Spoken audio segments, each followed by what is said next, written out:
Sudah siap? Tadi kata Ustaz Hamdi kalau tepuk satu tepuknya gimana?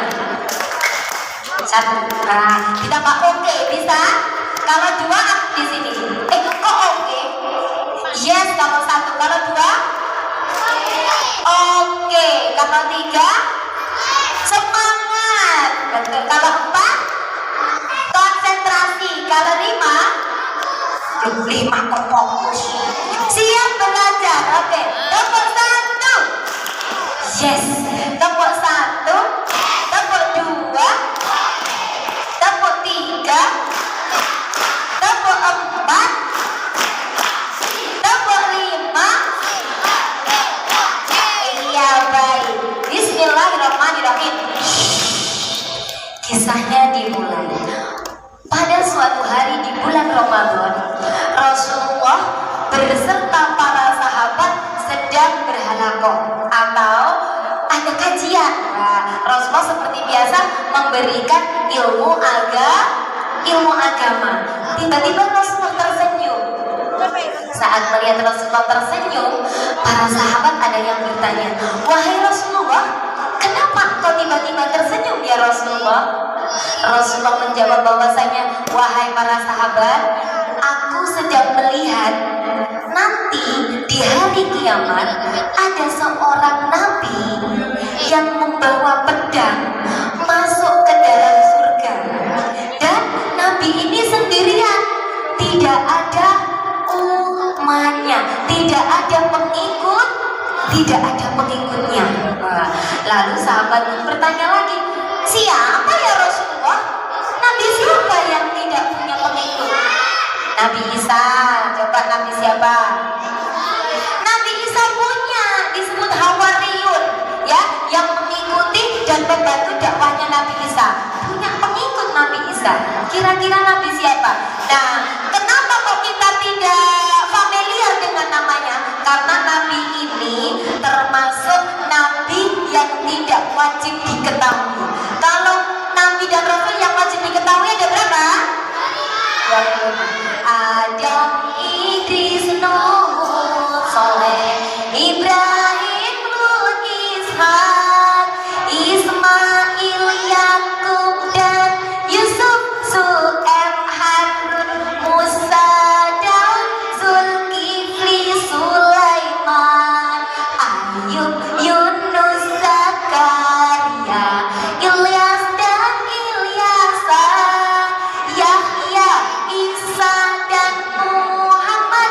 Itu semuanya nabi kita orang Islam. Kalau yang wajib diketahui ada 25 nabi, dan nabi ini memang tidak termasuk dalam 25 nabi, tapi amalan beliau. Kita lanjutkan ceritanya. Lalu akhirnya Rasulullah bercerita kepada para sahabat. Nah teman-teman, kenapa kakak-kakak dari 1000 senyum kok pakai jelajah kisah? Karena metode Rasulullah ketika berdakwah di Mekah 13 tahun lamanya, itu turun berangsur-angsur surah dalam Al-Quran yang isinya adalah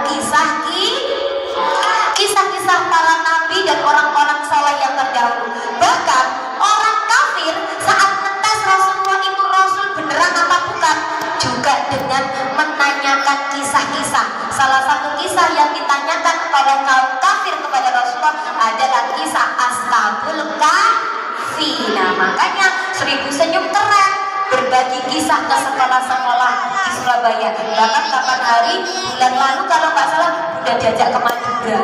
Masya Allah. Baik, kita lanjut.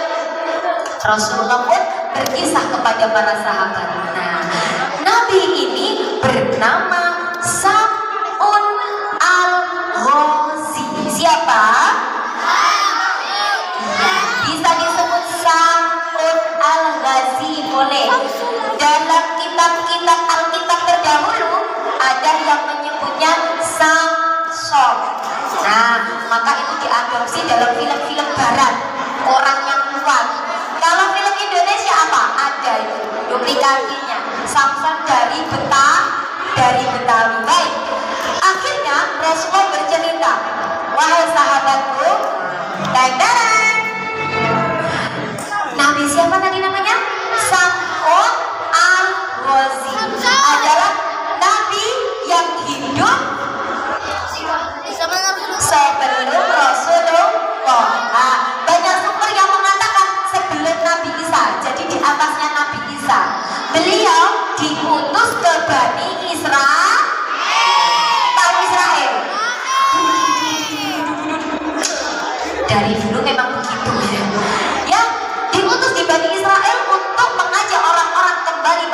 tauhid, kembali kepada ajaran Allah. Tapi umatnya semuanya membangkang, tidak mau. Ngapain kamu berdakwah di sini? Kami tidak mau. Kami dari dulu sudah menyembah berhala-berhala ini. Pergi kamu dari sini. Wah. Nabi Samud dicaci maki oleh kaum kafir. Tapi Nabi Samud diberi mukjizat sama Allah. Tubuh yang kuat, tangannya ini bisa melunakkan besi. Bisa melunakkan besi. Hentakan kakinya bisa merobohkan gedung. Kuat sekali. Beliau bersenjatakan pedang. Pedangnya tidak tajam. Pedangnya hanya sepenggalan aja. Pedangnya itu terbuat dari dagunya unta. Pedangnya pendek, tapi sekali tebas, banyak orang kafir yang mati. Maka setiap hari ketika berdakwah kok tidak mengikuti Nabi Samud al-Wazi memerangi orang-orang kafir. Pada suatu saat Raja Bani Israel membuat pengumuman, "Oi rakyatku, dengarkanlah, aku punya sayembara. Semakin hari Samud al-Wazi semakin meresahkan kita. Dia terlalu kuat untuk bisa kita tangkap. Maka siapa di antara yang pengen harta?" Semuanya angkat tangan. "Saya Paduka, saya juga mau. Tapi ada syaratnya. Barang siapa yang mampu menangkap Samud hidup-hidup, bawa ke hadapan, kalian akan beri harta yang banyak, emas permata dan uang yang berlimpah." Semuanya tertutup. Kok suruh nangkep Samud? Aku gak berani. Kamu berani? Aku juga gak berani. Ayo pulang aja yuk. Semuanya pun tidak ada yang berani melawan Nabi Samud. Akhirnya, ini yang cantik-cantik. Tadi kata Kak Hamri, kata Ustadz ya, tadi yang perempuan mau dapat voucher belanja Shopee ya. Oh Kak, senang. Memang perempuan senangnya uang buat belanja. Akhirnya sang raja mendekati istrinya Nabi Samud. Wahai istrinya Samud, aku punya uang banyak, punya emas banyak. Kamu mau tak kasih? Mau raja? Apa syaratnya? Aku ingin engkau menangkap suamiku. Menangkap suamiku? Iya, aku yakin engkau istrinya, engkau tahu kelemahan Samud. Kira-kira istrinya mau gak? Kalau teman-teman SD Atarbiyah yakin tidak mau karena imannya kuat. Tapi istrinya Nabi Samud ternyata mau. Baik raja, aku akan laksanakan. Lalu raja itu membawakan tali yang kuat. Ini aku bekali tali untuk engkau menangkap suamimu. Maka teman-teman, ketika malam hari tiba, matahari terbenam, hari mulai malam. Nabi Samud beribadah, melakukan sholat. Istrinya menunggu. Kapan dia tidur ya? Sambil berharap nanti bisa menangkap Nabi Samud. Ternyata Nabi Samud ibadahnya lama teman-teman, sampai istrinya capek. Aduh, kok lama banget ya, gak selesai-selesai ibadahnya. Aku sudah ngantuk.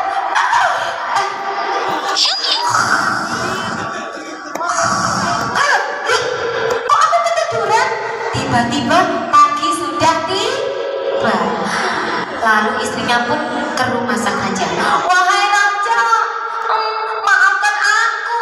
Semalam aku ketiduran. Aku tidak bisa menangkap suamiku. Gak apa-apa. Masih ada waktu. Lakukanlah nanti malam. Maka sang istri pulang menunggu matahari terbenam lagi. Ketika malam tiba, Nabi Samud sholat lagi, berzikir lagi, berdoa lagi. Tapi malam ini, isi istrinya sudah minum kopi biar tidak ngantuk. Akhirnya tiba saatnya Nabi Samud tertidur. Istrinya pelan-pelan diambil tangannya suaminya, diikat, kaki dan tangannya diikat. Ketika bangun tidur, Nabi Samud terbangun. Wahai istriku, kok tanganku dan kakiku terikat? Siapa yang melakukan ini? Aku, suamiku. Aku cuma pengen lihat seberapa kuat sih kamu melepas tali itu. Ternyata dengan sekali hentakan, ada yang bilang dengan menggeliat saja talinya lepas. Kamu memang kuat suamiku, benar-benar kamu hebat. Raja, aku ternyata gak berhasil. Suamiku lolos, talinya bisa putus. Baik, sekarang kamu mau bekali rantai. Iya, dibekali rantai. Malam harinya, ketika Nabi Samud tidur, suaminya istrinya mengikatlah. Ketika Nabi Samud bangun, kaget lagi. Wahai istriku, kok hari ini aku terikat oleh rantai? Siapa yang mengikatnya? Aku, suamiku. Aku ingin tahu kamu kuat gak melepas rantai itu? Kira-kira kuat gak? Betul, kuat. Nabi Samud menggentakkan kakinya, langsung protol, rantainya putus. Maka istrinya merayu. Tadi dirayu raja dapat uang, dia berkhianat. Suaminya ditangkap. Sekarang dia melakukan bujuk rayu pada suaminya. Suamiku, aku kan sudah lama jadi istrimu. Aku pengen tahu rahasianya kuatmu itu di mana sih? Masa kamu gak bisa dikalahkan? Nah, karena kecintaan Nabi Samud pada istrinya, akhirnya Nabi Samud berkata, wahai istriku, ini adalah rahasia. Aku adalah kekasih Allah, wali di antara begitu banyaknya wali Allah. Aku adalah salah satunya, dan aku diberi kekuatan oleh Allah dari rambutku.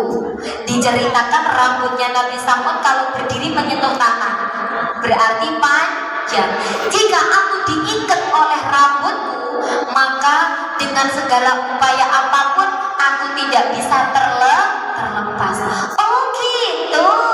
Iya, ini semua adalah karunia dari Allah. Maka ketika Nabi Samud tidur, teman-teman, istrinya diam-diam menggunting rambutnya, digunting 4 helai untuk mengikat tangannya, digunting 4 helai lagi untuk mengikat kakinya. Pagi harinya kembali Nabi Samud terkejut. Wahai istriku, siapa yang melakukan ini? Kok ada ikatan rambut di tangan dan kakiku? Aku, suamiku. Aku pengen tahu, benarkah kamu gak kuat kalau diikat sama rambut? Ternyata Nabi Samud benar-benar lemah, teman-teman. Segala upaya tidak bisa melepaskan ikatan rambutnya. Akhirnya istrinya ketakutan. Raja, aku berhasil mengikat suamiku di rumah. Maka raja dan bala tentaranya berbondong-bondong menangkap Nabi Samud. Nah, teman-teman, singkat cerita, Nabi Samud diseret, teman-teman, dibawa ke istana. Tidak dibunuh langsung, tapi disiksa perlahan. Begitulah Nabi kita terdahulu, kuat mendapatkan uji, tangannya dipotong. Nabi Samud tetap beriman kepada, tangannya dipotong, kanan kiri dipotong, akhirnya kakinya dipotong, dua-duanya dipotong, matanya dibutakan, kedua telinganya pun dipotong. Akhirnya teman-teman, Allah tidak kuat, Allah tidak tega melihat hambanya yang bertambah disiksa. Maka terdengar suaranya Jibril diutus oleh Allah. Wahai Samud, apa yang kau minta? Aku akan mengabulkan hari ini juga. Ya Allah, aku ingin kekuatanku kembali. Aku akan tumpas semua orang-orang kafir ini. Aku akan merobohkan Maka seketika Bismillahirrahmanirrahim, dengan anggota tubuh yang terpotong, Nabi Sam'ud lepas ikatannya, dihentakkan lagi apa? Istananya runtuh. Semua orang kafir, raja dan juga istrinya yang berkhianat mati. Nah teman-teman, satu persatu anggota tubuh yang dipotong tadi dikembalikan sama Allah.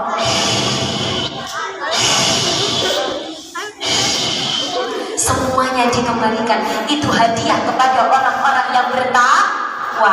Nah teman-teman, karena pertolongan Allah, Nabi Sam'ud berjanji, ya Allah, karena Engkau telah menolongku, aku berjanji akan beribadah 1000 bulan. Siang aku akan berpuasa dan berdakwah dan memerangi orang kafir yang tidak mau beriman, dan malam aku akan sholat, aku akan berzikir. Akhirnya 83 tahun Nabi Sam'ud terus beribadah hingga akhirnya usia ke-83 tahun ibadahnya, masanya habis, beliau meninggal dunia. Maka para sahabat tercengang, kayak teman-teman kaget, ya Rasulullah, berarti pahalanya Nabi Sam'ud itu seberapa ya Rasulullah? Pinter. Rasulullah menjawab, tidak tahu, yang tahu hanya Allah. Ya Rasulullah, lalu gimana biar kami dapat pahala seperti Nabi Sam'ud? Rasulullah pun terdiam. Nah, ketika Rasulullah diam, ternyata ada malaikat yang datang, malaikat Jibril, menyampaikan wahyu, menyampaikan apa? Surat apa kira-kira? Sini Kak, hafal? Sini. Gak apa-apa, sini. Sini. Jangan didorong. Sakit nanti ya, sini. Pinter sini. Gak apa-apa, sini. Hadiah pertama sebelum nanti setelah ini udah bagi hadiah semuanya. Pinter. Namanya Kak siapa? Gilang. Sepatu Gilang. Bukan? Gilang gitu ya. Kelas berapa sayang? Kelas 3. Pinter, benar. Yang turun adalah surat Al-Qadah. Apa? Ayo sama-sama ya, kita bantu Kak Gilang ya. Ta'awud dulu. A'udzu billah. Akhirnya gede ya.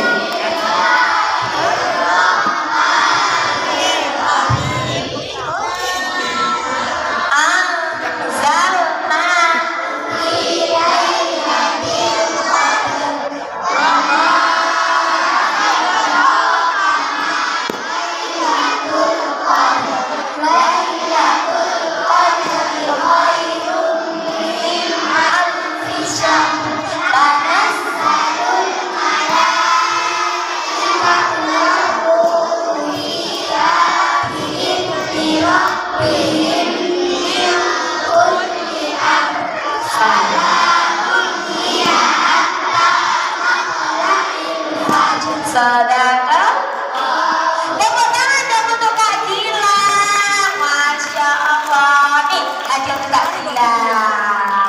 Terima kasih Kak Gilang yang hebat.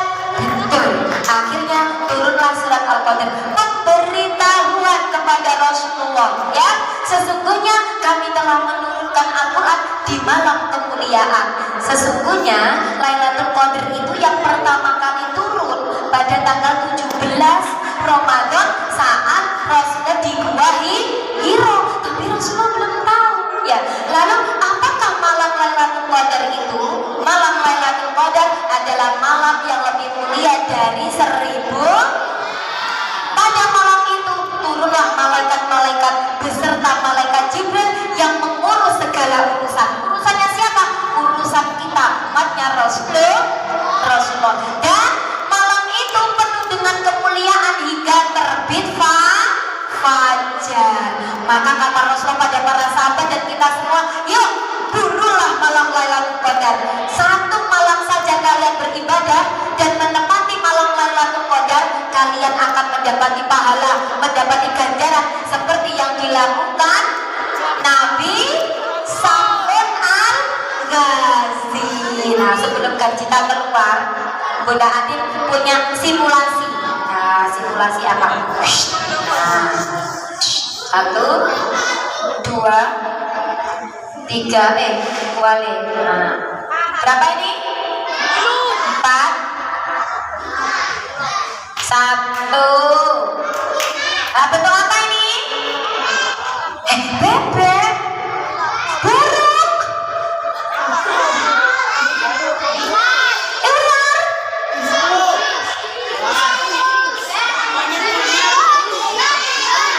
Melompat-lompat jalan kelinciku, telinganya ya kelinci, Bu. Nah, teman-teman, ketika kelincinya kecil apa besar? Coba kelinci ini yang kita umpamakan amalan kita di malam Lailatul Qadar. Meskipun kecil, ketika menepati malam Lailatul Qadar, contohnya apa? Kita berdoa, kita baca Al-Qur'an, kita bersedekah, kita berikhtikaf.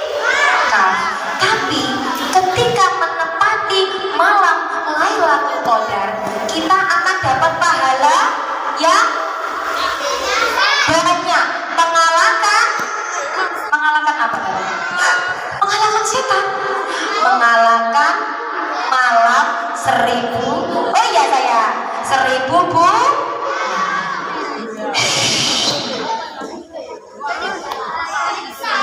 Iya. Inilah pahala kita ketika nanti pahalanya nggak segede ini, gede banget, gede banget. Nah, ini hanya simulasi biar teman-teman gampang. Nah, yuk kita semuanya berburu malam Lailatul Qadar. Para ulama bersepakat, nah, datangnya nanti di 10 malam terakhir di bulan Ramadan. Sekarang kita siap-siap bagi hadiah. Lomba duduk rapi, mana semangatmu? Baik,